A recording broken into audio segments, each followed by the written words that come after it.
what have you realized matters far less than people might think? I would say maybe since legalization, maybe just the expensive gear.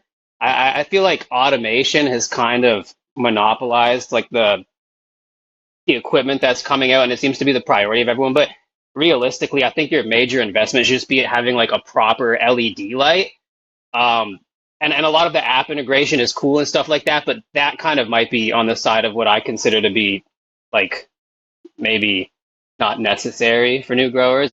Yeah, so like Tim had mentioned, there's a lot of expensive gear that's unnecessary. Drying apparatuses, like those little glorified wine coolers that are offering perfect humidity and temperature. Like, if you have the equipment, like your tent should be like that perfect environment, right? And then you can just hang in the tent. I don't know.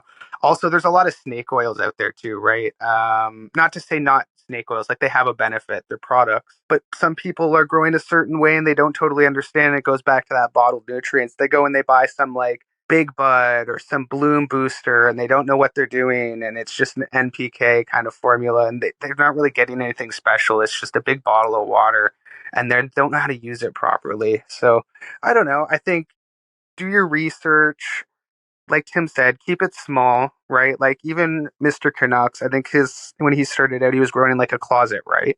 Most of his content in the very beginning, it was just like a light in a closet. You don't need to go big. You can do something like that. I don't know. I think keep it small. There's a lot of things you don't need. Me personally, I think carbon filters are the biggest scam because they just send them and I don't know what to do with them. They just pile up. We use them in the beginning a little bit, but they don't help. If you're worried about the smell, maybe you shouldn't be growing. That's just my thought. But I'm getting used out of my carbon filters. And when you say glorified wine cooler, I agree to a certain extent. But like, once like I just started, I haven't had experience. I was maybe supposed to get a VCure, but that kind of fell through. But I'm working with a few other companies right now, and I have the Cure, and it's like the prototype I have here right now. But I think it's a game changer, dude. Like once you start kind of growing like that, that's maybe one of the expensive pieces of equipment that I would say is worth the investment. But yeah, just yeah, like the apps and stuff like that are cool. That's kind of my biggest gripe with everything rolling out now with the new expensive gear, and it's a kind of a privacy concern too. Like especially for legacy growers who don't, but they want access to the new equipment, but they don't want to be like wired into the grid.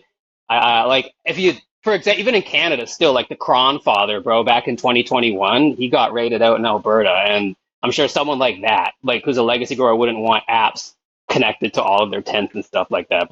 This clip is brought to you by Stash Nutrients. Use coupon code THESTASH for a discount on your order.